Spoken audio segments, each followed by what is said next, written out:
সম্পূর্ণ আজকে উল্টা। বাজার করতে মেয়েরা কাদের সঙ্গে বেশি যায়, স্বামীর সঙ্গে না দেওরের সঙ্গে? দেওরের সঙ্গে। আল্লাহ রসুল যাকে বলছেন যে হচ্ছে মৃত্যু, মৃত্যুর মতো তুমি তাকে দেখে ভয় করো, অথচ তার সঙ্গে যাবে বাজার করতে, তার সঙ্গে কলেজে, তার সঙ্গে ইউনিভার্সিটিতে, তার সঙ্গে লজে। তারপরে দেখা যায় যে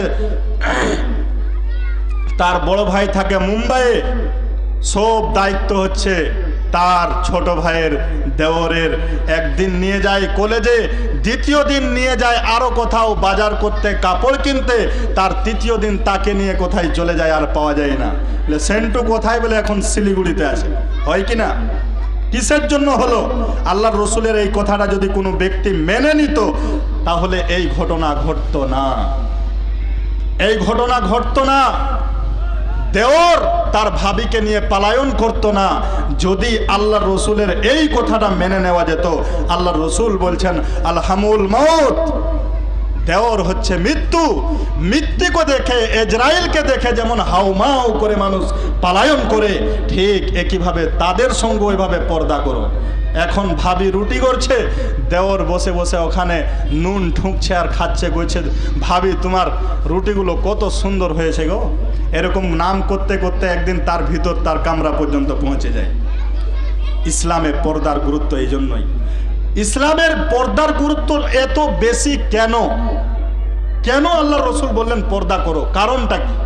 কারণ হচ্ছে ইসলামের মধ্যে পরিবার পন্থাটাকে, পরিবারের বিশুদ্ধটাকে বাঁচানোর জন্য এই পন্থাগুলো, এই সিস্টেমগুলো চালু করা হয়েছে। কারণ ইসলামে পরিবার পন্থার পবিত্রতা অনেক গুরুত্ব রাখে। আচ্ছা, একটা মানুষ চুরি করলে তার শাস্তি কি? উত্তর দিবেন। একটা মানুষ চুরি করেছে, তার শাস্তি কি? তাকে হাত কেটে দিতে হবে।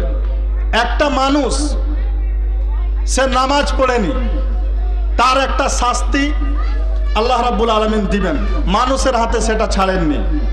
কেউ যদি রাহাজানি করে তার একটা শাস্তি আছে, তবে কেউ যদি জেনা করে তাহলে তার শাস্তি কি জানেন? পৃথিবীতে কোনো অপরাধ করলে, চুরি করলে, ডাকাতি করলে, ছিনতাই করলে, মদ খেলে এত বড় শাস্তি নেই যত বড় শাস্তি জেনা করলে আছে। এত ভয়ঙ্কর শাস্তি অন্য কোনো পাপের জন্য আল্লাহ নির্ধারণ করেননি, যত বড় ভয়ঙ্কর শাস্তি নির্ধারণ করেছে জেনার জন্য। একটা পুরুষ,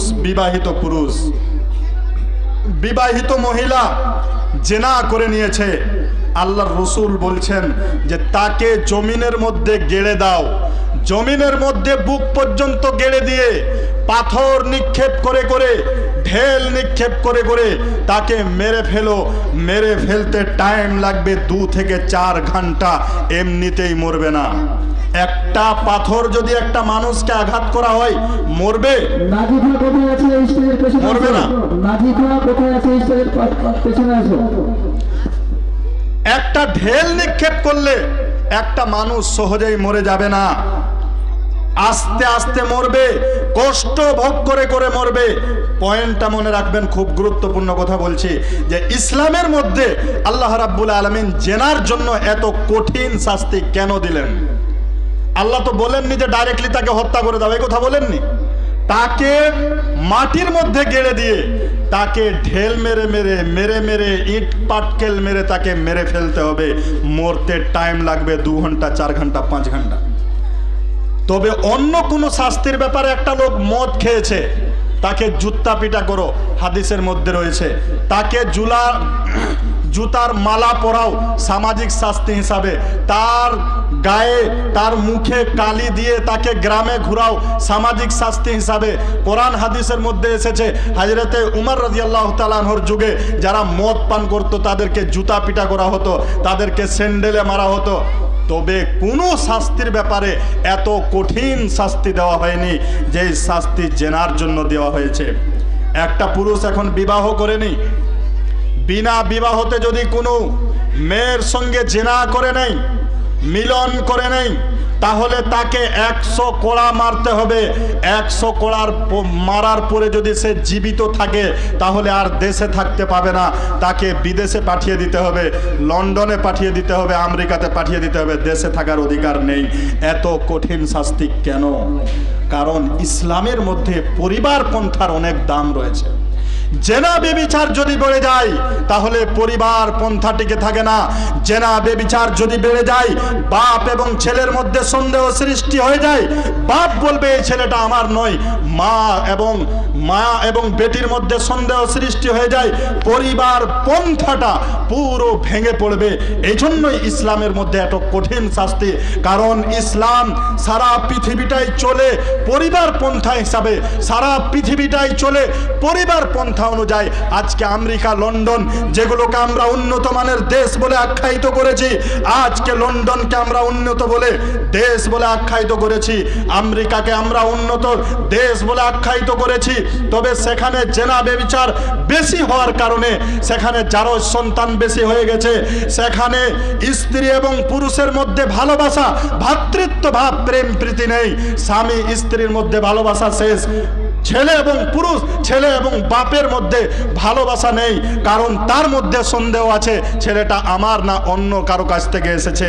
এই জন্যই ইসলামের মধ্যে এত ভয়ঙ্করতম শাস্তি নির্ধারণ করা হয়েছে যে যদি কোনো পুরুষ মানুষ, মহিলা মানুষ যদি বিবাহের পরে যদি জেনা করে নেয়, যদি ধরা পড়ে, 4টা সাক্ষী সামনে রেখে যদি ধরা পড়ে, আল্লাহ রসুল সাল্লাল্লাহু আলাইহি ওয়াসাল্লাম বলছেন পৃথিবীতে তার বেঁচে থাকার আর অধিকার নেই।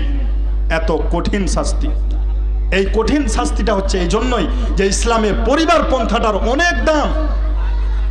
জেনা বেবিচার যদি বেশি বাড়ে, বেহায়াপনা যদি বেশি বেড়ে যায়, তাহলে সমাজে আরেকটা ক্ষতি হয়। সেটা কি? যত জেনা বেবিচার বেশি বাড়বে, সমাজের মধ্যে ভালো মানুষ আর হবে না। সমাজের মধ্যে ডাকাত, সমাজের মধ্যে রাহাজানি, সমাজের মধ্যে ছিনতাই, সমাজের মধ্যে মারামারি, সমাজের মধ্যে আত্মসাৎ, সমাজের মধ্যে অহংকার, বেবিচার, অন্যায়, অত্যাচার, অনাচার, এই সমস্ত জিনিসগুলো বেড়ে যাবে। যত বেপরদা হবে, যত জেনা বেবিচার বাড়বে, ভালো মানুষের সংখ্যা কমে যাবে। আপনারা ইমাম বুখারীর নাম শুনেছেন? উত্তর দেন। ইমাম মুসলিমের নাম শুনেছেন? শুনেছেন, আলহামদুলিল্লাহ। তবে আপনারা কি কোনোদিন মনে এটা ভাবেন যে ইমাম বুখারী একটা জানিয়া মহিলার পেট থেকে বের হয়েছে? এটা কি আপনাদের বিশ্বাস হয়?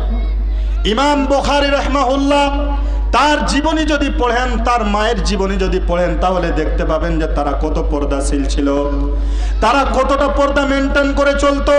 শুধু পর্দাই মেনটেন করে চলতো না, বরং তাহাজ্জুদের নামাজ পড়ে পড়ে দোয়া করতো, রাব্বুল আলামিন তুমি আমার সন্তানকে পৃথিবীর শ্রেষ্ঠ মুহাদ্দিস বানিয়ে দাও, রাব্বুল আলামিন তুমি আমার সন্তানকে পৃথিবীর শ্রেষ্ঠ মুফাক্কির বানিয়ে দাও। তাদের পিতা মাতাগুলো ছিল সৎ, তাদের মাগুলো ছিল পর্দাশীল। ইমাম মুসলিমের জীবনী পড়েন, তার মা কত দিনদার ছিলেন, কত দিনদার, কত ইমানদার ছিলেন। তারপরে এমন একটা সন্তান পৃথিবীতে এসেছে, যে সন্তান সারা পৃথিবীর মানুষকে আলো দেখাতে পেরেছে, যেই সন্তানের লেখনের দ্বারাতে সারা পৃথিবীর মানুষ উপকৃত হয়েছে। এমনি এমনি নয়, বরং তারা পর্দাশীল মহিলা ছিল, পর্দা করেছে। এই জন্যই আল্লাহ রাব্বুল আলামিন তাদের পেটের মধ্য থেকে এমন ভালো ভালো মানুষ তৈরি করেছে। আপনাদেরকে একটা বাস্তব উদাহরণ দিচ্ছি। আপনারা আব্দুর রাজ্জাক বিন ইউসুফের নাম শুনেছেন? আলহামদুলিল্লাহ। বাংলাতে মনে হয় এমন কেউ নেই যে তার নাম শুনেনি। তার একজন সুযোগ্য পুত্র আব্দুল্লাহ, নাম শুনেছেন? আব্দুল্লাহ নাম শুনেছেন। আমার একজন প্রিয় ব্যক্তি, যদিও আমি তাকে দেখিনি, তবে তার জ্ঞান গর্ভ আলোচনাতে আমি অনেক উপকৃত হই। তিনি তার মায়ের ব্যাপারে বলছেন যে আমার মা কেমন মানুষ। তার জীবনী পড়ে, তার লেখনী পড়ে আমি যেটা জানতে পেরেছি যে তার মা নিশ্চিতভাবে একজন আল্লাহওয়ালি, তার বাবা নিশ্চিতভাবে একজন আল্লাহওয়ালা। এই জন্যই হয়তো তার পরিবারটা একটা সুন্দর পরিবার, একটা আদর্শ পরিবারে পরিণত হয়েছে। কোনো জানিয়া মহিলা, কোনো বেপরদা মহিলার পেট থেকে ভালো মানুষ জন্মগ্রহণ করবে না। এই জন্য ইসলামের মধ্যে পর্দার অনেক গুরুত্ব। আমি শেষ করে দিচ্ছি এখানে। ইসলামের মধ্যে পর্দার অনেক গুরুত্ব। এই জন্য যে পর্দা যখন শেষ হয়ে হয়ে যাবে, মানুষ আর মানুষ থাকবে না, মানুষ অমানুষে পরিণত হয়ে যাবে।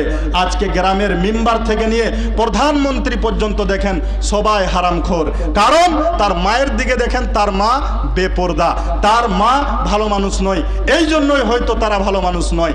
আর না হলে এখনো যারা ভালো প্রধান, ভালো মেম্বার, ভালো মন্ত্রী, ভালো প্রধানমন্ত্রী এখনো যারা আছে, তার মায়ের দিকে দেখেন যে তার মা ভালো, সেই জন্য তার ছেলে ভালো হয়েছে।